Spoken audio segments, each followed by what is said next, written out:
우리가 골로새서 말씀을 계속 보고 있습니다. 여러분, 골로새서 3장의 대전제가 뭐였나요? 대전제. 골로새서 3장의 대전제 어떻게요? 위의 것을 찾으라. 그리고 옛사람을 벗어버리고 새 사람을 입으라. 이렇게 우리에게 말씀을 해 주셨습니다. 그래서 바울은요, 이렇게 대전제를 이야기한 다음에 이것을 우리가 삶의 자리에서 이루어내라고 말하고 있는 거예요. 우리의 삶의 자리에서. 그래서 오늘은 우리 일상적인 관계를 이야기하죠. 이 관계 속에서 하늘을 바라보는 자로 살아가십시오. 위를 추구한 자로 살아가십시오. 옛사람을 벗어버리고 새 사람을 입은 자로 살아가십시오. 그래서 우리의 일상적인 이 관계 속에서, 부부 관계 속에서 그렇게 살아가라고 말씀합니다. 또한 부모와 자녀 관계, 또한 일터에서의 관계 속에서 그렇게 살아가라고 말씀을 하고 있다는 거죠. 우리가 이 땅에서 믿음의 사람으로 살아갈 때 여러분, 우리의 발은 땅을 디디고 있어요. 그죠? 땅을 디디고 있지만 우리의 삶의 방식은 어떤 방식인 거예요? 땅의 방식이 아니라 하늘의 방식으로 살아가는 거죠. 하늘의 방식은 주님의 이 말씀의 방식이다라는 것입니다. 주님께서 말씀하신 이 방법대로 부부 관계를, 부모와 자녀 관계를, 일터 속에서의 관계를 이루어 가라고 우리에게 말씀을 해 주고 있습니다. 그래서 오늘 본문에서 우리가 세 가지를 살펴보는데요. 부부 관계에서 세 사람은 어떻게 살아가는가? 하늘을 바라보는 자는 어떻게 살아가는가? 부모와 자녀 관계에서 세 사람은 어떻게 살아가는가? 일터와 이 사회에서 세 사람은 어떻게 살아가는가를 우리가 살펴보고요. 그 다음에 이것이 있습니다. 오늘 본문에서 세 가지 관계를 말씀하시면서 이것들을 하나로 묶으세요. 어떻게 묶으시냐면 이 세 가지를 중심을 잡으십니다. 이렇게 중심을 잡으시는데 주 안에서 그렇게 행하라고 말씀하시고요. 또한 주께 하듯이 그렇게 행하라고 말씀을 하고 있습니다. 그래서 먼저 우리가 부부 관계에서 한번 이야기를 해보도록 하겠습니다. 본문은 이렇게 이야기를 하죠. 이렇게 말합니다. 아내들아 남편에게 복종하라. 이는 주 안에서 마땅하니라. 여자분들 아멘이 안 나오셨죠? 예, 지금 아멘이 한 분도 안 나오셨습니다. 그죠? 남편들아 아내를 사랑하며 괴롭게 하지 말라. 이건 여자들이 할 거 아니고요. 예, 남편들아 남편분들이 청년 목소리도 들렸네요. 그죠? 예, 청년. 아내들은 남편에게 복종하라. 남편들은 아내를 사랑하고 괴롭게 하지 말라. 근데 저는 왜 여자분들이 아멘이 안 나오는지 이해가 됩니다. 복종하라. 너무 좀 걸리는 말씀 아니에요? 복종하라고? 복종? 여러분, 복종하면 우리가 어디서 이 말을 써요? 복종. 저도 딱 거기서만 들었어요. 어디서요? 군대에서만.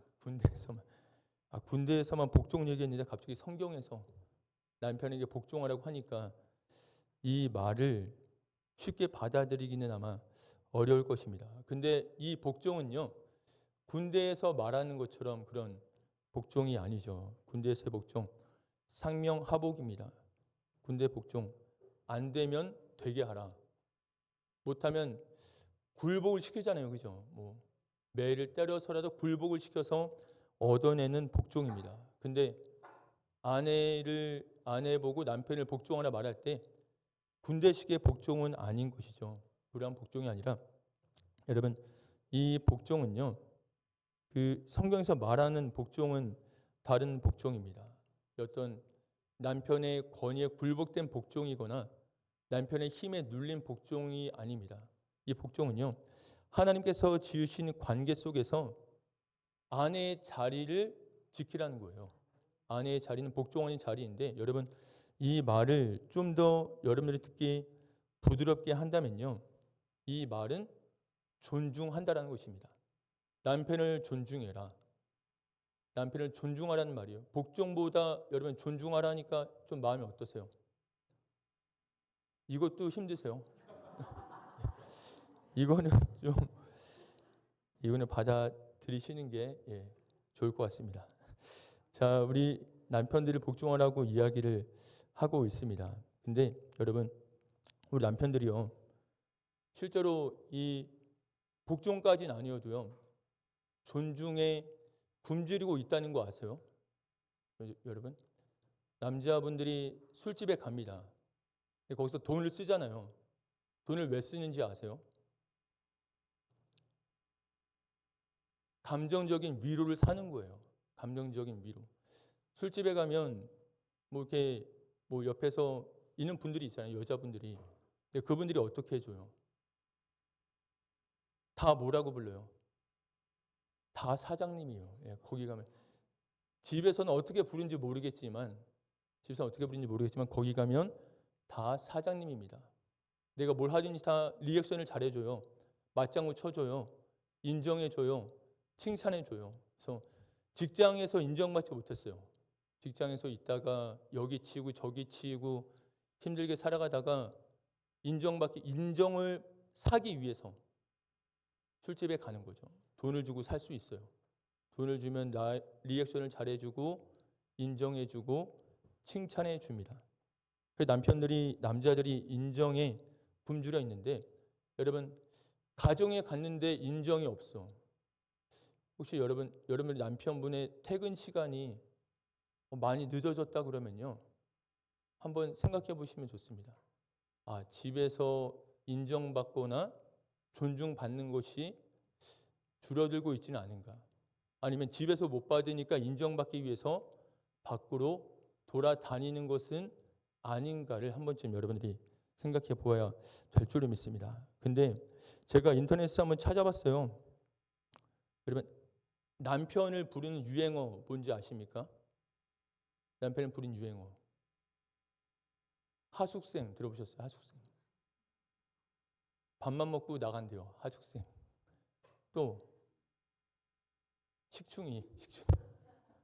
새끼 밥만 차려 먹는 식충이라고 이야기를 합니다.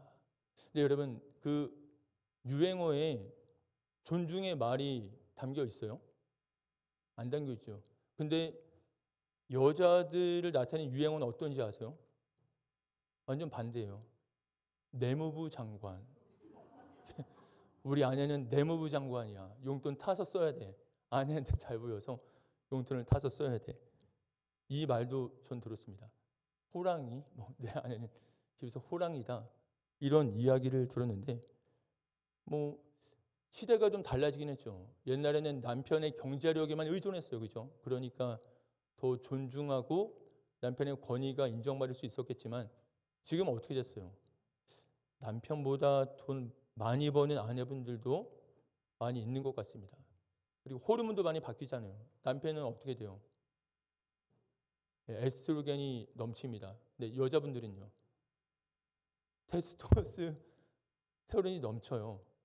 그러니까 남자들은 마음이 약해지고 여자분들은 마음이 강해져요.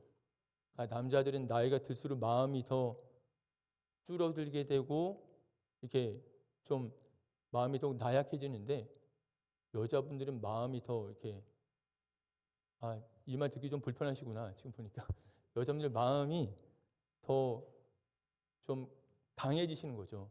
그렇기 때문에 남편들은 어쩌면 더 존중받지 못하는 그런 사회 속에서 살아가고 있습니다. 네, 여러분 그런 중에 주님께서 이렇게 말씀하시는 겁니다. 남편을 존중하라 말씀하시는데 그때 이것은 이런 의미가 있어요. 남편이 존중받을 만하기 때문에 존중하라 말씀하시는 게 아닙니다. 남편이 그런 사회적 지위나 능력이 있기 때문에 존중하라는 것이 아니에요. 어떻게 존중하라고 말씀하시는 거예요? 어떻게 복종하라 말씀하시는 거예요? 주 안에서 복종하라고 말씀하고 계신 것입니다. 주님이 정하신 법 안에서 복종하라는 거예요. 물론 이것은 이렇습니다. 남편이 저에게 불신을 강요해요. 그럼 어떻게 돼요? 이것은 받아들이면 안 돼요. 왜냐하면 이것은 주님 안에 있는 게 아닙니다. 주님 밖에 있는 것입니다. 이것은 받아들이면 안 돼요. 근데 그렇지만 그 남편이 나에게 너무나 부족하든지 아니면 나에게 먼저 그런 내 기대만큼 되지 않았든지 간에 우리는 먼저는 뭐냐면 이 말씀은 분명히 말하고 있어요. 너의 남편의 모습이 어떠하든지 간에 먼저는 주 안에서 복종하라, 존중하라 이렇게 말씀을 하고 있다라는 것입니다. 아내들은 복종하라 말씀하셨습니다. 근데 남편들에게는 아내를 사랑하며 괴롭게 하지 말라고 말씀하셨어요. 아내는 남편을 존중해요. 근데 남편은 아내를 사랑하라 말씀하고 계시다라는 겁니다. 아내가 나에게 복종해서 남편은 그 권위를 가지고 마음대로 하라는 것이 아닙니다. 아내가 너에게 복종하고 있고 너를 존중하고 있는데 너는 그런 아내를 사랑하고 또한 괴롭게 하지 말라고 말씀하고 있다는 것입니다. 여러분, 이 사랑하라는 말은요, 우리가 알고 있는 아가파워 같아요. 아가파워. 여러분, 이 사랑은 어떤 사랑이냐면 주님께서 몸된 교회를 위해서 자신을 주심같이 사랑하라는 것입니다. 남편들이 아내를 사랑할 때 어떻게 사랑하라고요? 주님께서 교회를 사랑하듯이 자기 생명을 다해서 아내를 사랑하라는 것입니다. 여러분, 우리가 이 사랑을 하기 위해서 내가 남편이니까 그냥 이 자리에 있으니까 어떤 형식적인 사랑을 하라는 것이 아니라 진정 우리의 마음속에서 여러분, 근데 생각해 보세요. 생명을 주기 전에 어떤 걸 먼저 줄까요? 내가 누군가에게 생명을 줘요. 생명은 최종적인 것입니다. 가장 값진 거예요. 내가 누군가에게 생명을 주는데 생명이 가기 전에 어떤 게 먼저 가겠어요? 그건 좀 추상적이고 생명이 가기 전에 먼저 예쁜 말이 가지 않을까요? 예쁜 말. 내 생명을 단번에 주는 것이 아니라 먼저는 예쁜 말을 주겠죠. 립서비스 많이 얘기하는데 남자분들 내가 손에 잡힌 거 줄 수 없으면 립서비스 잘 하시면 좋습니다. 되게 상당히 진지하게 들으시군요. 립서비스, 사랑의 음성, 인정의 말, 위로와 격려의 말이 여자분들에게 많이 힘이 됩니다. 그리고 생명을 주기 전에 위로와 격려의 말을 줘요. 그 다음에 뭘 줄 수 있을까요? 선물, 금 이런 걸 원하시는군요. 선물도 있지만 내 시간을 줄 수 있죠. 시간. 물론 직장 안에서 되게 힘들어요. 힘들지만 요즘은 젊은 분들 많이 하시는데 퇴근해서 어떻게 해요? 퇴근해서 저도 그렇게 해야 되지만 설거지통에 설거지가 보이면 아직까지 설거지 안 했어가 아니라 내가 할게 쉬어 이러면서 설거지를 하는 모습들. 그러니까 주님께서 생명을 준다 그럴 때 너무나 극과 극의 그 사랑이 아니고요. 생명을 주는 사람이 예쁜 말 할 수 있겠죠. 생명을 주는 사람이 내 시간을 내어줄 수 있겠죠. 생명을 주는 사람이 그 사람의 마음을 또한 풀어줄 수 있거나 그런 것들이 있다면 내가 작은 선물이라도 할 수 있을 것입니다. 그 다음에 정말 생명은 정말 이 중에서 아내에게 생명 주는 남편이 있다면 정말 부십니다. 여러분들이 생명을 줄 수 있는 사랑을 가지신 분들이라 생각하고요. 그런 분들이란 전제 가운데 예쁜 말을 하시고 시간을 주시고 이따금씩 선물을 주신 여러분들 되셨으면 좋겠습니다. 더불어서 두 번째로 이렇게 말씀하세요. 부모와 자녀의 관계를 말씀하고 있습니다. 여러분, 오늘날의 이 말씀에서 자녀들아 모든 일에 부모에게 순종하라. 이는 주 안에서 기쁘게 하는 것이니라. 그리고 아비들에게 말씀합니다. 아비들아 너희 자녀를 노엽게 하지 말지니 낙심할까 함이라. 오늘 본문을 보면요. 한쪽만 이야기하지 않으세요. 아내들만 얘기하지 않으십니다. 아내들에게 남편에게 복종하라 말만 하지 않으시고 남편들에게 아내를 사랑해라. 괴롭게 하지 말라 말씀하시고요. 오늘 본문에서도 자녀들에게 모든 일에 부모에게 순종하라. 일방적으로 이것만 말씀하지 않으십니다. 더불어 부모들에게도 아비들아 너희 자녀를 노엽게 하지 말지니 이렇게 더불어 항상 두 가지로 세트로 말씀을 하고 계시다는 겁니다. 여러분 오늘날 생각해 보게 되면 순종은요 너무나 좀 어려운 시대가 되었습니다. 주 안에서 순종이라 모든 일에 부모에게 순종이라 오늘날 어떤 시대예요? 요즘 세대를 더 갈수록 자기 표현과 자기 결정을 중요하게 여기는 시대입니다. 부모가 말해도요.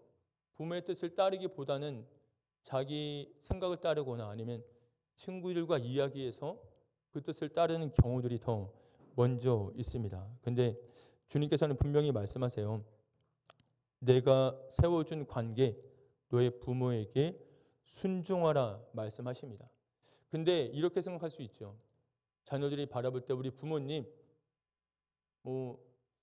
우리 부모님이 내가 순종하기에는 그만한 권위가 없을 수 있어요. 우리 부모는 내 친구들 부모님에 비해서 별로 아닌 것 같아. 내 친구들 부모님과 비교해서 권위가 서지 않고 부모님의 그런 입장을 우리가 존대하지 않을 수 있습니다. 근데 주님께서는 분명히 말씀하세요. 누군가와 비교해서가 아니라 너의 부모는 주님이 세우셨다 말씀하시면서 자녀들의 순종을 이렇게 받아들이신다고 말씀하십니다. 이는 주 안에서 기쁘게 하는 것이니라. 그러니까 자녀들이 부모에게 순종할 때 이 한 가지 목적으로 순종하라고 말씀하시는 거예요. 부모를 기쁘게 하기 위해서도 아니고요. 주님을 기쁘게 하기 위해서 순종하라 말씀하고 계시다라는 겁니다. 우리 오늘날 시대가 그래요. 부모에게 불순종하는 것이 시대의 모습입니다. 또 부모님의 말씀을 따르기보다는 친구들의 말이나 다른 말을 따라가는 것이 이 시대의 모습입니다. 그런데 주님께서는 그것을 기쁘게 여기지 않으세요. 어떤 것을 기쁘게 여기시냐면 이 자녀들이 부모님의 말씀에 순종할 때 기쁘게 여기신다라는 것입니다. 근데 또한 주님께서는 부모 세대에게 이렇게 말씀하십니다. 일방적인 자녀의 순종을 받는 것이 너희들의 자리라고 말씀하지 않으세요. 부모들의 자리가 이렇다라고 말씀하십니다. 너희 자녀를 노엽게 하지 말지니 낙심할까 함이라. 이렇게 말씀하십니다. 너희 자녀를 노엽게 하지 말지니 낙심할까 함이라. 부모는 이 자녀를 양육하는 자입니다. 때로는 체벌을 하는 자이기도 합니다. 근데 부모의 말과 태도에서 자녀의 마음을 자꾸 짓누르거나 상하게 하는 것, 낙심하게 하는 것을 주님께서는 원하지 않으신다라는 거예요.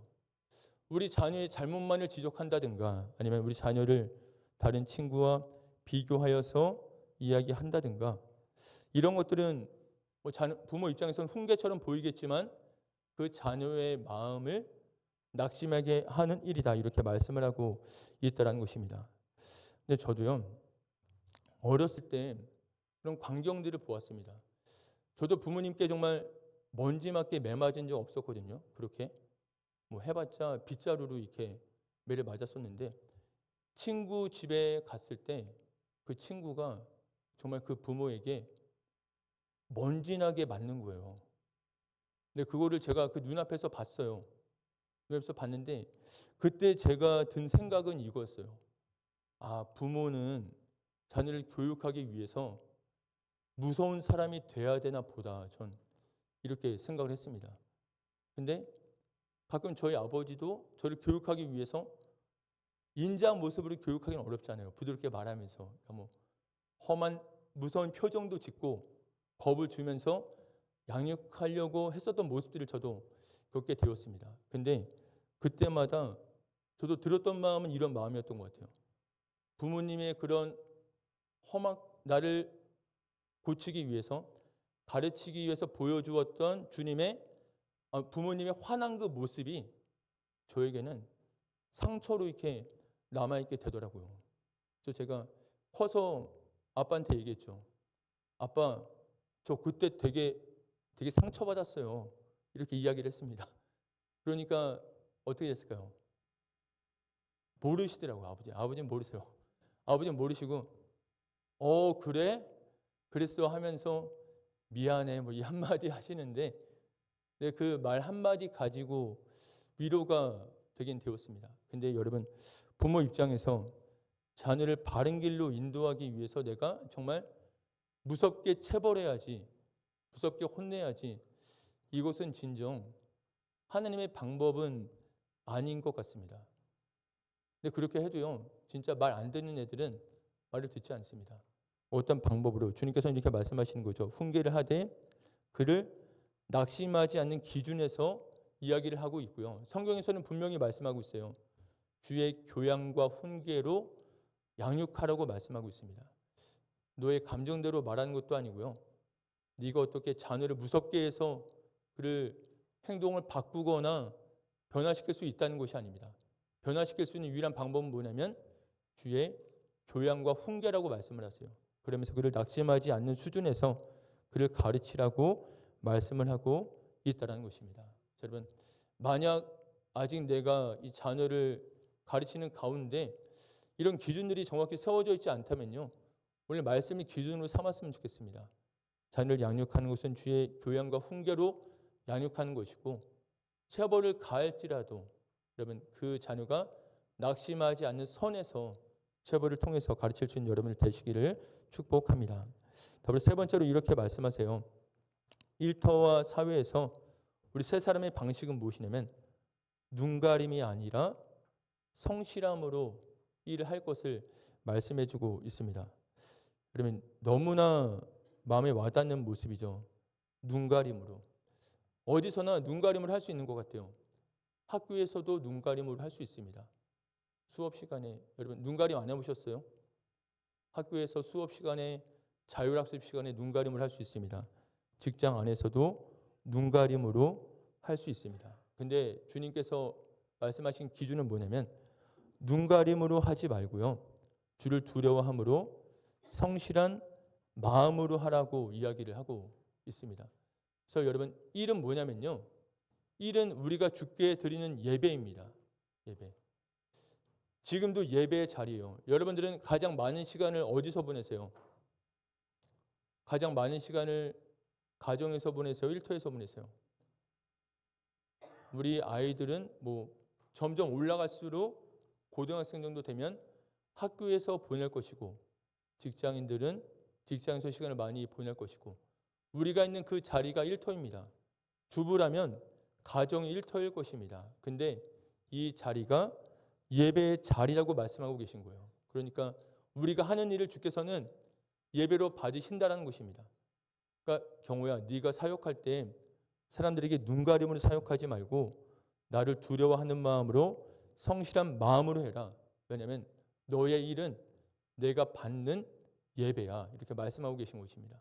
내가 학교에서 공부를 한다면 뭐 선생님들의 눈치를 보고 공부하는 것이 아니라 주를 두려워하는 마음으로 성실한 마음으로 공부할 때 그때 하나님께서는 그것을 예배로 받으신다고 말씀하고 계시다라는 것입니다. 여러분 우리가 하루 중 가장 많은 시간을 보낸 일터 그 자리가 주님께 예배하는 예배의 자리다라고 말씀을 하고 계시다라는 겁니다. 그리고 더불어서 고용자에게는 이렇게 말씀하세요. 의와 공평을 종들에게 베풀라고 말씀하십니다. 의와 공평을 종들에게 베풀라. 여러분 우리나라의 이주 노동자가 몇 명인지 아십니까? 이주 노동자. 정말 저 동남아에서 오고 뭐 러시아에서 오고 코리안 드림으로 오시는 이주 노동자 분들이 보니까 2025년도 통계를 보니까 130만 명이라고 이야기를 합니다. 130만 명. 근데 여러분 이들이 일하는 자리가요. 다 3D 업종의 자리죠. 논밭을 보면 이주 노동자들 없으면 일이 돼요, 안 돼요? 안 된다고 얘기해요. 건설 현장도 이주 노동자가 없으면 일이 되지 않는다라고 이야기를 합니다. 근데 여러분 이주 노동자들은 코리안 드림을 갖고 이 땅에 왔어요. 우리나라는 그런 경험이 있죠. 우리나라는 아메리칸 드림을 가지고 미국으로 갔잖아요. 그죠? 그때도 되게 열악한 환경 속에서 그 땅에서 어렵게 살아갔던 그 우리의 과거의 역사들이 있습니다. 근데 여러분 우리가 이주 노동자들 생각하면 또 이런 것들이 많이 있죠. 그들은 불법 체류자들도 많이 있고 그들은 우리 국내인들과 다르게 한국인들과 다르게 그들의 처우와 대우는 공평합니까? 공평하지 않습니까? 같은 시간을 일해도 같은 일을 해도 우리나라 사람은 많이 받지만 이주 노동자들은 더 많이 받지 못하는 상황 속에 있어요. 근데 주님께서는 그런 고용자들에게 이렇게 말씀하세요. 너희들에게 누가 있다는 거예요? 하늘에 상전이 계심을 알지어다. 하늘에 상전이 계시다라는 것입니다. 내가 만약에 누군가의 고용자예요. 그럼 나는 그 사람의 상사일 수 있습니다. 근데 결국 나는 누구의 종이라는 거예요? 하나님의 종이다라는 것입니다. 그러니까 우리가 가지고 있는, 우리는 누군가의 상사로 자리를 잡을 수가 있잖아요. 내 위치가 누군가의 상사의 자리에 있을 수 있습니다. 근데 우리가 가진 그 자리, 그 리더십은 특권이 아니라 책임을 가진 자리이다라는 것입니다. 하나님의 의와 공평이 베풀어지는 자리가 우리가 가진 자리이다, 이렇게 말씀을 하고 있다는 것입니다. 마지막으로 이 말씀을 보면 말씀이 이 한 가지로 묶여 있다고 말씀을 하고 있죠. 이 모든 관계의 중심은 상대가 아니라 주님으로 묶여 있습니다. 아내의 복종은 주 안에서 마땅하다 말씀하고 있고요. 자녀의 순종은 주 안에서 기쁘게 하는 것이라고 말씀하고 있습니다. 그리고 일하는 자는 성실함으로 해야 되는데 어떻게 하듯이요? 주께 하듯이 성실함으로 하라고 말씀하고 있고, 상전도 네가 이들의 상전이지만 하늘의 상전이 있음을 기억하라고 말씀을 하고 있다는 거예요. 그러니까 오늘의 이 말씀은요, 아내가 남편을 대할 때, 남편이 아내를 대할 때, 자녀가 부모를 대할 때, 부모가 자녀를 대할 때, 또한 고용자가 고용주를 대할 때, 고용주가 고용한 직원을 대할 때, 그 모든 상황 속에서 그들 때문이 아니라 하나님 때문에 이 모든 명령을 지키라고 말씀을 하고 있다는 것입니다. 남편이 괜찮으면 나한테 잘해주면 존중하는 것이 아니고요. 부모가 이해되면 순종하는 것이 아닙니다. 상사가 좋아야지 성실히 하는 것이 아닙니다. 어떻게 해요? 주 하나님이 이것을 기준으로 세우셨고 주님께서 이것을 원하시고 이것이 주님의 기쁨이 되기 때문에 우리가 이것을 행한다라는 거죠. 그러니까 우리가 이 땅에서 하늘의 방식으로 살아가기 위해서는요, 이 땅에 사람들과 관계를 맺고 살아가는데 그들 때문에 그렇게 살아가는 게 아니에요. 누구 때문에요? 하나님 때문입니다. 그러니까 우리의 기준은 확실하죠. 내가 아내를 사랑해요. 근데 아내가 어떠하든지 간에, 나에게 어떻게 했든지 간에 나는 주님께서 나에게 말씀하셨기 때문에 하늘의 뜻을 이 땅 가운데서 실현하는 마음으로 아내를 사랑하는 것입니다. 일터에서 직장 상사가 너무나 말도 안 돼요. 그렇지만 내가 눈가림을 할 수 있지만 성실함으로 하는 이유가 있다면 이 땅 가운데서 나는 땅의 사람으로 살아가는 것이 아니라 이 땅에서 살아가지만 하늘의 사람으로 살아가기 때문에 그 직장 우리가 성실함으로 일을 한다라는 것입니다. 여러분, 그래서 오늘의 이 말씀을 생각하면서 우리가 일주일 동안 이 관계 속에서 살아가잖아요. 부부 관계 속에서, 자녀와 부모의 관계 속에서, 일터의 관계 속에서 살아갑니다. 여러분, 이 관계 속에서요, 내가 어떻게 살아야 될지를 그들을 보고 그들에 맞춰서 살아가지 마시고요. 누구를 따라서, 사람에게 맞춰서가 아니라 하나님의 말씀을 따라서 살아가는 여러분들 되시기를 축복합니다. 그래서 누구를 만나든지 어떤 사람을 상대하든지 우리의 모습은 항상 동일하게 주의 말씀을 따라 믿음으로 살아가는, 말씀을 순종함으로 살아가는, 이 땅 가운데서 하늘의 뜻을 펼치며 살아가는 여러분들 되시기를 축복합니다. 우리 기도하겠습니다. 우리 기도할 때 이렇게 기도했으면 좋겠습니다. 하나님, 우리가 하늘을 바라보며 살아갑니다. 더불어서 우리가 옛사람을 벗어버리고 새 사람으로 살아갑니다. 우리 이 땅 가운데 살아가지만 위의 것을 추구하며 살아가기를 원합니다. 하늘에 속한 사람으로 살아가기를 원합니다. 우리가 이 관계 속에서 살아갑니다. 부부 관계 속에서, 또한 자녀와 부모의 관계 속에서, 또한 일터에서, 또한 직원과 또 고용주의 관계 속에서 살아갑니다. 우리가 이 관계 속에서 살아갈 때 그들의 어떠함을 따라서 우리가 살아가는 것이 아니라 오직 주의 말씀에 초점을 맞추어서 그 말씀이 나에게 기대하시는 방법으로, 주님께서 기뻐하시는 방법대로 살아가는 우리가 될 수 있도록 도와주시옵소서. 그래서 이 땅 가운데서 하늘의 방식으로 믿는 자의 모습으로 살아가는 일주일을 살아가는 우리가 될 수 있도록 도와주시옵소서. 우리 이것을 위하여서 주님의 도우심을 구하면서 주여 삼창하신 다음 기도합니다. 주여, 주여, 주여 하나님 아버지 감사합니다.